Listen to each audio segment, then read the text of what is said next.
Chapter 10. With the attack on Preston Springs bloodily beaten back, things slowly return to normal. What do you mean try to pin down the mastermind? Oh, the mastermind behind Regina and Reginald Upton. There is a mastermind behind them? Sure, let's go. Marshal James stops by as you begin to sort things out and flashes a grin. Hey, Julie's going to be burning a pot roast tonight and I don't want to have to eat it alone. I'll see you at sundown and remember to bring your appetite. He replies, then heads on out. The setting sun illuminates the little house attached to the undertaker's building in a golden glow, marred only by a haze of cooking smoke. Julie, her dark hair bound back in full, expertly carves up a dark-roasted chicken and tender strips of meat onto a plate. Come on in, Calamity, I'm almost done, Julie says as she adds cooked carrots and peas to plate and bowl. Head into the dining room. No need for questions. Julie waves you onto it. I'll be there directly. The dining room is a small affair with just a single table set beside a pair of windows. The sun glows golden through those and casts not a shadow. Marshal Simon James lounges beside an open pane, a cigar gripped idly between his fingers and a silver butter knife in hand. Oh, Calamity, I was just setting the table.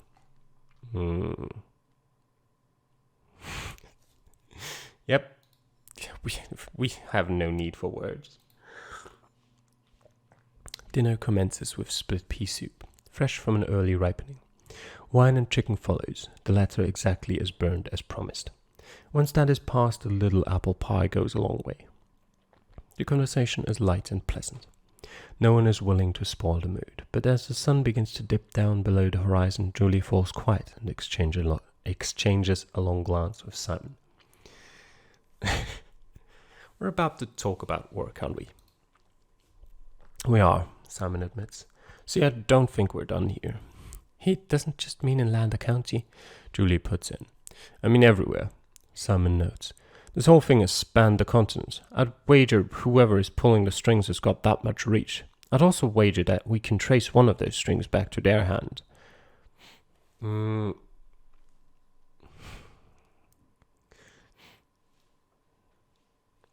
You want me to investigate, don't you? Yeah. But you have political connections, right? I do have connections, Simon notes. It turns out that when you uphold law and order, some people like that. Why do you ask?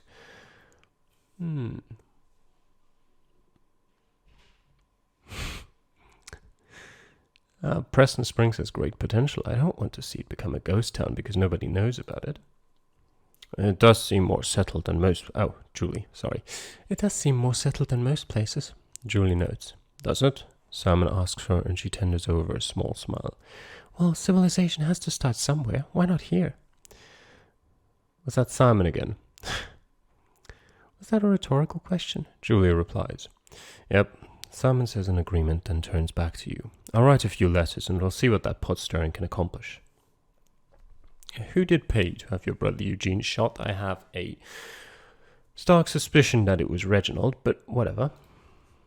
Yeah, Simon nods ever so slightly. Julie gently takes his hand and holds it a long moment. Simon takes a deep breath, exhales it all before he speaks again. Yeah, I want to know. I visited Tumbleweed Jack in prison. There were bars between us and that was good. So this is personal for me, but it is also professional. Can't we just ask around as to who Regina and Reginald Upton are? We can ask, but it could take 5 months to figure things out, and worse, we might jingle the chain of the mastermind, Simon explains.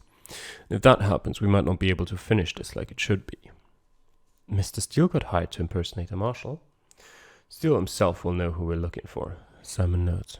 Or he'll know more than we do, at least, and after so many months in confinement, I expect he'll be ready to talk. I've got Regina in custody. She has to know. I imagine she does, Simon nods. Getting her to say much about it might be hard, though, as this whole thing is tight with familial ties. Oh, you mean that thing about me killing her brother? Don't worry about it. You want me to investigate, don't you? Yes, I do, Simon notes. Are you interested? Nod. No one is above the law, especially those who try so hard to be. Marshal Simon James notes with a sharp grin. So, let's figure out where to start pulling at the spider's web.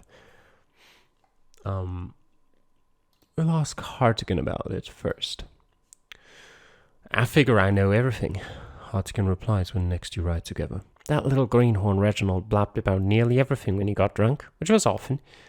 The renowned outlaw looks to you, considers his words carefully. Now, I know you're wondering, what do I want? Well, I'd like you to not kill my friends. Too late. A killing hungry snake wasn't solely my choice. I mean, he was holding a pistol to my head. I figured that. Hartigan sighs and puts a hand to his weary head. Just some days I'd like things to be otherwise, but people keep being foolish, and I ain't about to go around correcting them. And with that he launches into an extensive recollection of Reginald's drunken muttering. That grand bubble proves most revealing. New York City appears to be at the heart of your troubles. You make your plans and pack your saddlebags. Dan stares off at the horizon as stars begin to come out for the night. I wonder how much New York has grown since I last saw her. Come along and see for yourself. I think I will, he says and gazes off into the sky as if the stars were dancing to his private tune. The journey is a long one and it starts out with a single day. You ride east along the grading paths set out by the Central Pacific Railroad Company. Eventually those disappear into the wilds of Utah, but with Dan beside you, the wilderness is of little consequence. He readily points out scorpion nests and spies a hungry coyote that would clearly like to take a chunk from your horse. Everything out here is hungry, he says after a time, because there's so little to eat. But the drifting tumbleweeds don't last long after you come upon the grading crews of the Union Pacific Railroad Company. The Saints and Irishmen there are laying the groundwork for the rails that are headed west to link up with those of the Central Pacific headed east. A day's ride beyond them you spy the telltale plumes of white steam that arise from a bevy of trains at a railhead. Civilization, Dan says in annoyance. Right on in. The railhead is much like any other, dozens of men laboring to and fro at the behest of bawling supervisors. Out here, though, there isn't a celestial laborer to be seen. Instead, the accents of Ireland and a dozen other little countries of Europe mash together in a constant murmur as you lead your horse through.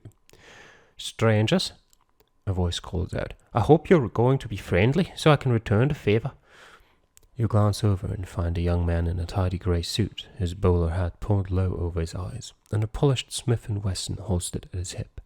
He eases toward you with a hand low, beside his weapon, and his steady dark brown eyes are fixed upon your own. If there had been a brick wall between the two of you, he might not notice or care. I'm Peter Ebersol, and I work for the Union Pacific in my capacity, he says and glances nervously at Dan as the big just stands there like a little mountain. I'm Marshall Smith. Marshall? He asks and finally spies your tin star beneath the trail dust. I see it now. My apologies, can't be too careful out here. I mean, have you heard of the dust-up that happened out in Nevada? Yeah, I was there. No kidding, Peter says as a ghost of a smile settles on his lips. We should swap notes then, professional to professional. Have things been quiet here? Oh, we've had our fair share of Indians, riots and gunfights, Peter says, then peers off into the distance. Still, that's nothing like they had in Nevada. See, the thing is, what's holding us back here can't be shot, at least not directly. What do you mean can't be shot? It's the Union Pacific's governing board. They're locked in a terrible battle of wills with the head of the company, Doc Durant. The doc got us started and people were toting away bags of money at the beginning, but now all that flash cash is gone and we're scrambling day to day to keep moving forward. Have the rails been moving forward? Yep, slowly and steady. Which is good because the company needs the bonds that it gets paid for each mile of track laid. If it doesn't move forward, there's no money coming in to move forward some more. All it'd take is one bad month and all this would stall. As things stand, paydays are being missed and iron is coming up short. Has the work suffered? Yeah, without good wood, the ties and trestles are shoddy. Men get injured and don't get replaced. Tools break and stay broken. I tell you, if this thing gets built, it'll be because the men who labored to put it together were too stubborn to quit. Yeah, I've got to go, but I'll be sure to tell people about all this. Please do. Someone should know. Someone should care. Peter implores you. A great work like this should not be forgotten. Touch his arm in sympathy. Thanks, he says, and I mean that. Say, do you need a rail pass? He walks you toward the nearest locomotive and makes arrangements for you and your horse. Dan has to be talked out of staying with his steed in a freight car. Once on board the train, the engine sounds out and the rattle of the cars begins. It won't take months to reach New York as it might by ship, just a few short weeks by rail instead. Schmidt hardly catches a wink of slumber at first, as every bump and screech of metal brings his eyes to twitching back and forth. "It's unnatural," he mutters more than once. Nebraska proves to be as flat as a pancake, and maybe even more so depending on who is cooking. Tend my horse during stops for coal and water. Your horse takes a while to calm down each time it has to re-enter the cargo car. "This ain't natural for horses," Dan explains softly as he tends his own steed. "Or for people, either." Iowa is all scrub and green until you get near the royals of the Mississippi River. Then the undulations of soil are lined with cultivated corn as far as the eye can see. What are our stats like at the moment? We could increase legal persuasion, intimidation. Yeah, I can see some of that.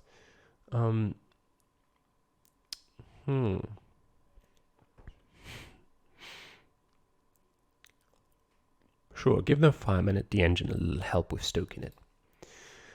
Putting a little oak and pine into the furnace makes the locomotive roar right on down the rails. At Chicago, the wood-burning engine is replaced by a coal-stoked locomotive. After that, Illinois, Indiana, and Ohio all blur together. Fire had startled pheasants with my pistol from the rear car. Talk a little legalese with the fellow travelers from Chicago. As expected, the lawyers of Chicago are awfully sharp with their chosen trade. "Reminds me of a fellow I knew from Greece," Dan notes. "He knew all the philosophers by heart and could recite just about anything in what he called the learned tongue. We got along well enough after I showed him how to spot a rattlesnake sunning itself." Pennsylvania is a tidy site marred only by pit mining sites that have reduced huge hills to craters. Okay, so we're almost in New York now. Get all the rest I can before we arrive. Pennsylvania has nothing you want or need. Dan wakens from a bit of rest, gives a big yawn that you have to follow. At last, the green fields and hills of the countryside give way to the stone and iron of New York City. Across a wide river lies a sprawl of buildings, high and low. Smoke, ash, and dung-filled streets form a maze any spider would appreciate. The din of it rises up as you ride forward, and the steadily gathering press of humanity makes your skin crawl. Millions of people tightly packed in, but as ignorant of one another as sheep in separate flocks. A bevy of ferries bob on the dark waters, carry people and things back and forth from land to island. "Are you ready for a stench? Are you ready for squalor?" Dan asks in the voice of a sailman. "Because here you can have both." "Listen.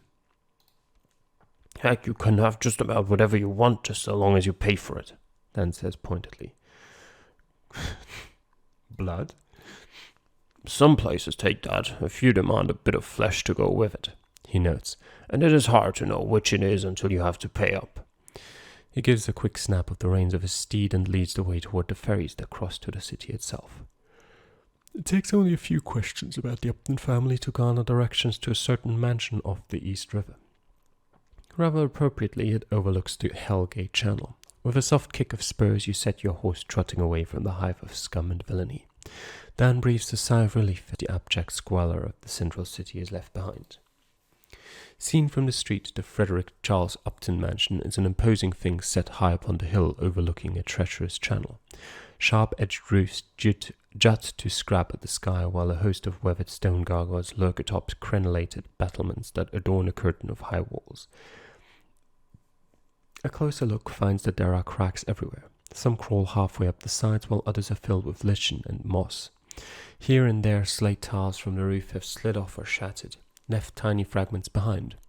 To one side of the wall lies a servant's entrance, the iron gate to the grounds badly rusted at the hinges. "Several years of growth in places," Dan notes, "though someone tried to trim it back recently." Head in through the servant's gate, sure. The gate proves to be unlocked, but the rusted hinges groan as they shift. A soft cough rises to the side as you close things up, and there in the lee of the mansion stands a butler in a tidy black uniform with a starched white shirt, whose color threatens his ears. Collar. "We are not conducting interviews as of yet," He begins as he stares at Dan for a long moment, then finally notes your marshal's badge. My apologies, I believe you are expected. The butler conducts you down drab hallways whose furniture and paintings are shrouded by dust covers. Only a narrow corridor is cleaned, and from the way the man absently wipes a passing doorknob with a cloth, you know who does it all. Dan takes up position by the front door, then fades into the many shadows. Master Upton will see you presently, the butler says formally, then opens the door to a massive study. An immense oak desk dominates the room, piled high with papers and trinkets. Portraits adorn every wall and reveal a lineage you have come to know well. Indeed, at the far end there are 3 painted persons you have seen before, Thomas Upton, as well as Regina and Reginald. A crackle of burning logs sounds out from a fireplace across the way, and an old man swaddled in layers sits before it. Only his eyes move as you approach and regard you with outright hostility. "Who are you?" he asks in a low whisper. I'm tempted, but I'm Marshal Calamity, and I've come to arrest you for conspiracy to commit murder. That sounds like a serious charge, he notes and shifts aside a blanket. I imagine you're going to take me in, aren't you?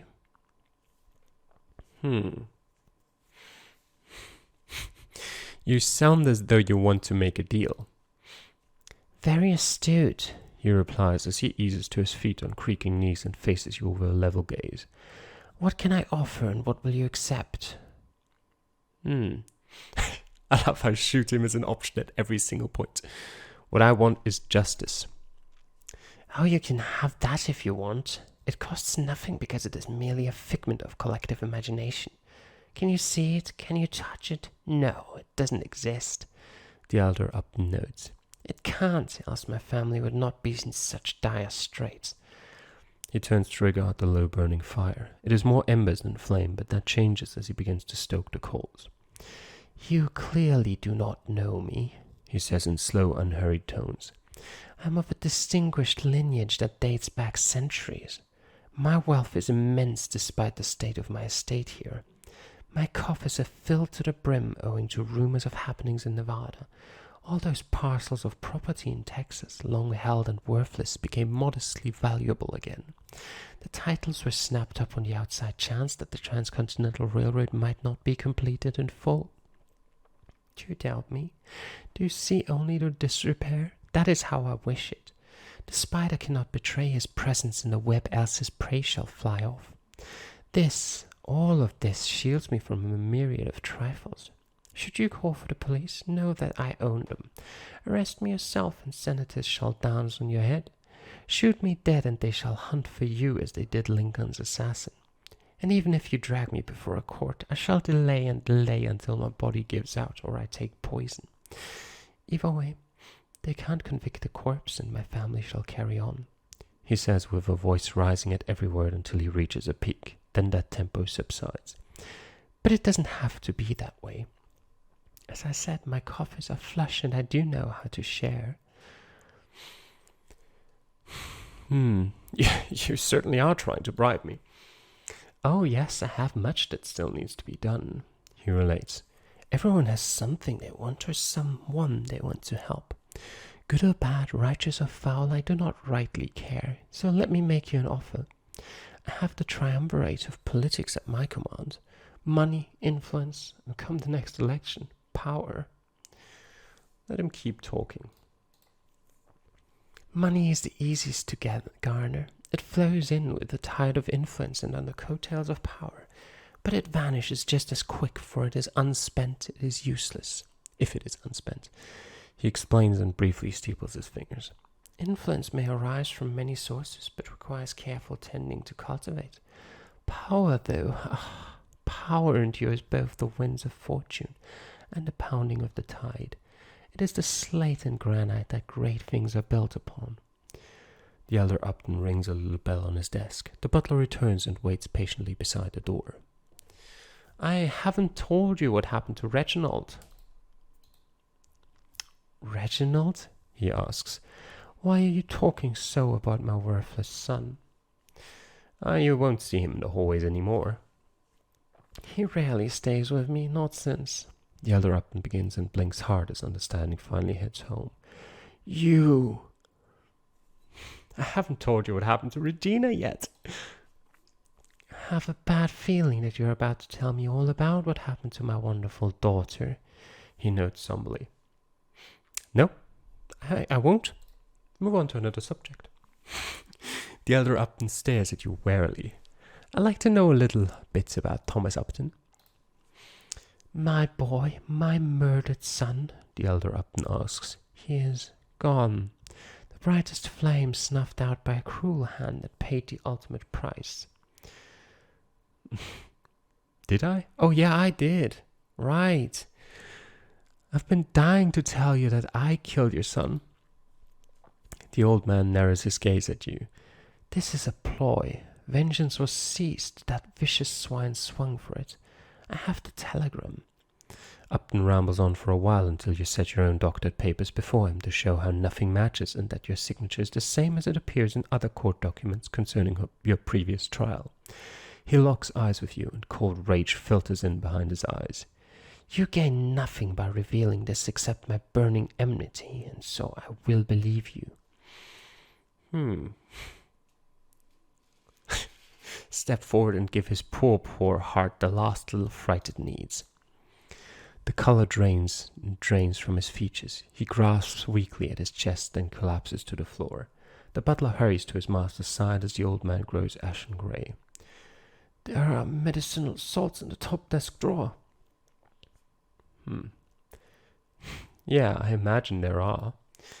You can't just stand there and do nothing. Oh, you can't just stand there and do nothing, the butler says as he stares up at you and cradles Upton's head.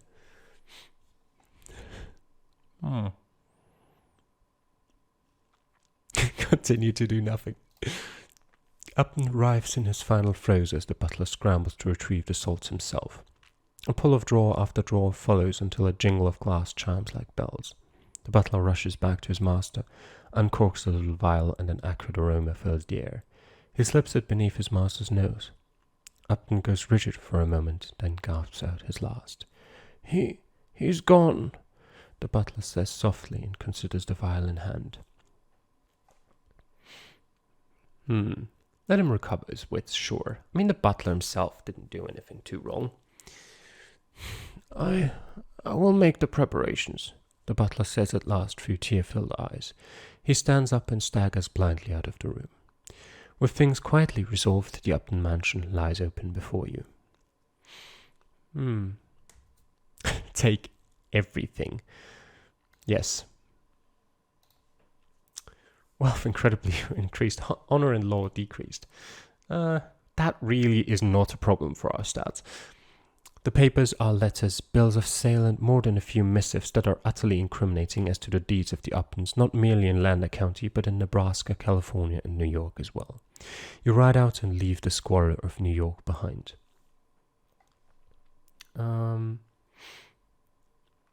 Yes. I would like to stay as a marshal for Lander County and bring justice to the frontier. Definitely. You polish your tin star and ride off into the sunset.